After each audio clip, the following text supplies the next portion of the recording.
Saudara-saudariku yang terkasih dalam Kristus, selamat bertemu kembali dalam kutipan Injil dan renungan harian pada hari ini. Salam sejahtera buat saudara-saudari semua dimanapun Anda berada. Damai dan sukacita oleh Roh Kudus melimpahi dalam hati dan kehidupan saudara-saudari semua. Amin. Saudara-saudari yang terkasih, sebelum kita mendengarkan sabda dan renungan Tuhan pada hari ini, marilah kita berdoa. Dalam nama Bapa dan Putra dan Roh Kudus. Amin. Bapa yang Maha Kuasa dan kekal, tanamkanlah dalam diriku kesadaran akan kasih-Mu yang mengatasi segala dosa dan kelemahanku. Semoga aku beroleh kekuatan untuk selalu berbuat baik kepadamu, seperti Musa yang selalu dekat padamu.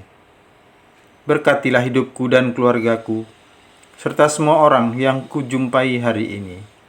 Demi Kristus, Tuhan dan pengantara kami. Amin. Bacaan pertama dikutip dari surat Rasul Paulus kepada jemaat di Roma, bab 11 ayat 29 sampai ayat 36. Saudara-saudara, Allah tak pernah menyesali kasih karunia dan panggilannya. Dahulu kalian tidak taat kepada Allah, tetapi sekarang kalian mendapat kemurahan karena orang-orang Israel tidak taat. Demikian pun sekarang mereka tidak taat, supaya memperoleh kemurahan berkat kemurahan yang telah kalian peroleh. Sebab Allah telah mengurung semua orang dalam ketidaktaatan, supaya Ia dapat menunjukkan kemurahannya atas mereka semua. Alangkah dalamnya kekayaan, kebijaksanaan, dan pengetahuan Allah. Sungguh tak terselidiki keputusannya, tak terselami jalan-jalannya.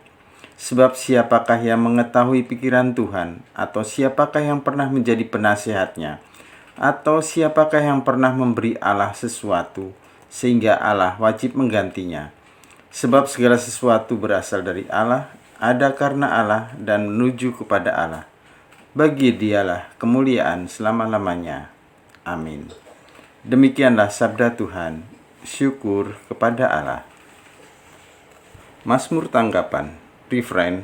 Demi kasih setiamu yang besar, jawablah aku, ya Tuhan. Aku ini tertindas dan kesakitan, keselamatan daripadamu, ya Allah. Kiranya melindungi aku. Aku akan memuji-muji nama Allah dengan nyanyian, mengagungkan Dia dengan lagu syukur. Refrain. Demi kasih setiamu yang besar, jawablah aku, ya Tuhan.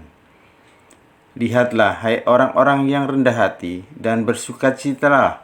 Biarlah hatimu hidup kembali, hai kamu yang mencari Allah. Sebab hina orang-orangnya yang ada dalam tahanan. Refrain. Demi kasih setiamu yang besar, jawablah aku, ya Tuhan.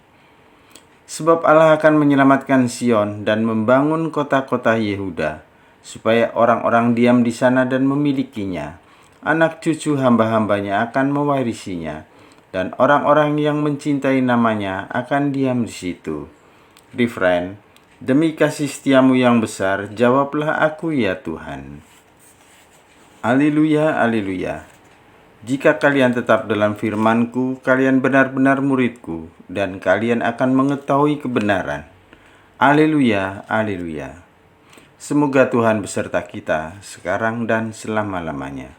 Inilah Injil Suci menurut Lukas bab 14 ayat 12 sampai ayat 14. Dimuliakanlah Tuhan.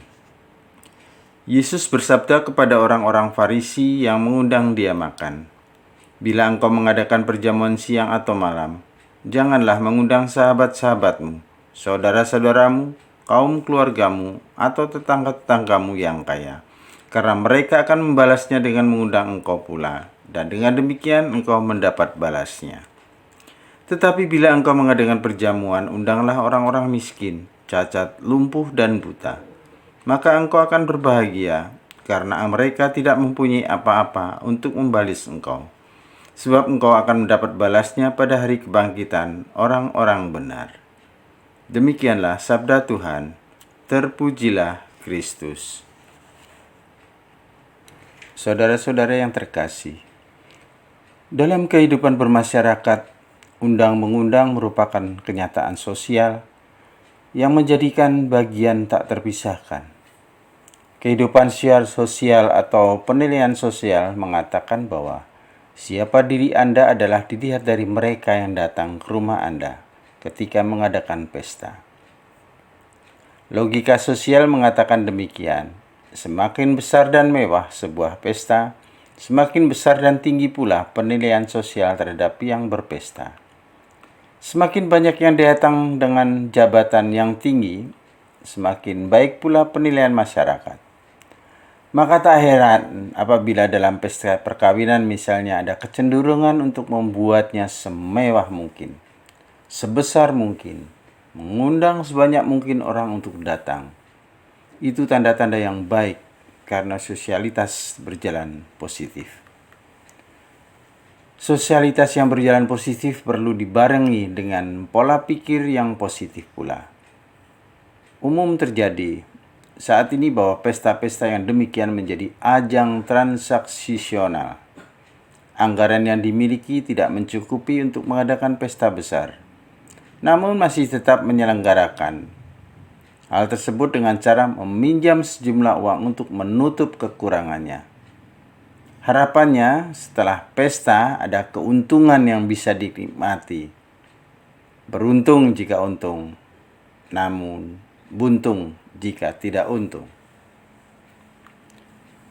Yesus mengingatkan kita pada hari ini bahwa siapa diri kita tergambar ketika kita mengadakan sebuah pesta.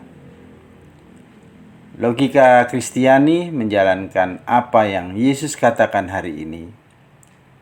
Perjamuan atau pesta dalam keluarga bukan sebagai sebuah ajang transaksional. Perjamuan atau pesta yang diadakan idealnya merupakan ungkapan syukur, bukan untuk bentuk pencarian saldo atau keuntungan. Jika merupakan sebuah ungkapan syukur, maka siapa yang diundang tidak menentukan apakah perjamuan itu jadi berlangsung atau tidak.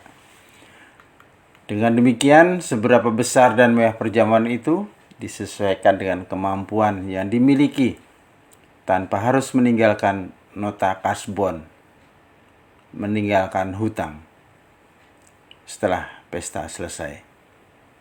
Perjamuan itu menjadi ungkapan sukacita, kegembiraan, persaudaraan, dan keselamatan. Demikianlah kiranya yang terjadi dalam pesta perjamuan surgawi.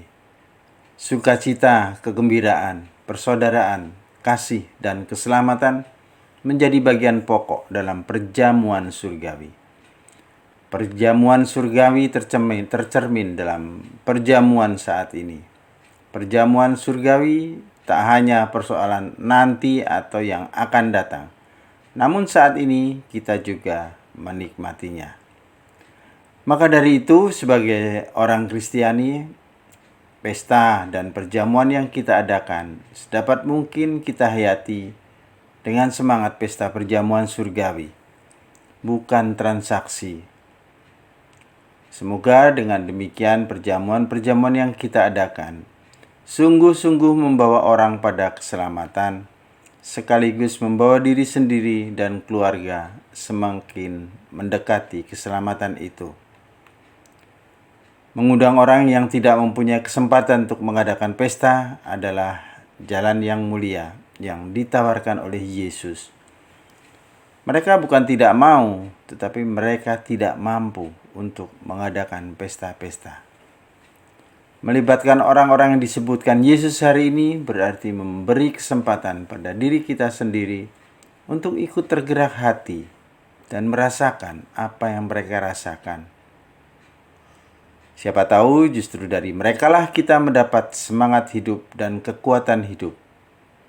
Melihat, mengalami, dan merasakan merupakan jalan yang baik untuk terus-menerus belajar menjadi semakin Kristiani.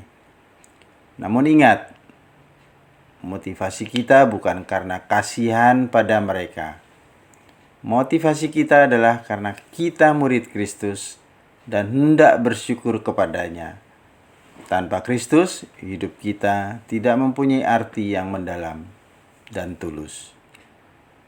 Tetap semangat, selamat berkarya, sehat dan bahagia selalu, berkah dalam, Tuhan memberkati. Amin. Kemuliaan kepada Bapa dan Putra dan Roh Kudus, seperti pada permulaan, sekarang, selalu, dan sepanjang segala abad. Amin. Bapa kami yang ada di surga, dimuliakanlah namamu, datanglah kerajaan-mu, jadilah kehendak-mu di atas bumi seperti di dalam surga. Berilah kami rejeki pada hari ini, dan ampunilah kesalahan kami, seperti kami pun mengampuni yang bersalah kepada kami. Dan janganlah masukkan kami ke dalam percobaan, tetapi bebaskanlah kami dari yang jahat. Amin. Dalam nama Bapa dan Putra dan Roh Kudus. Amin.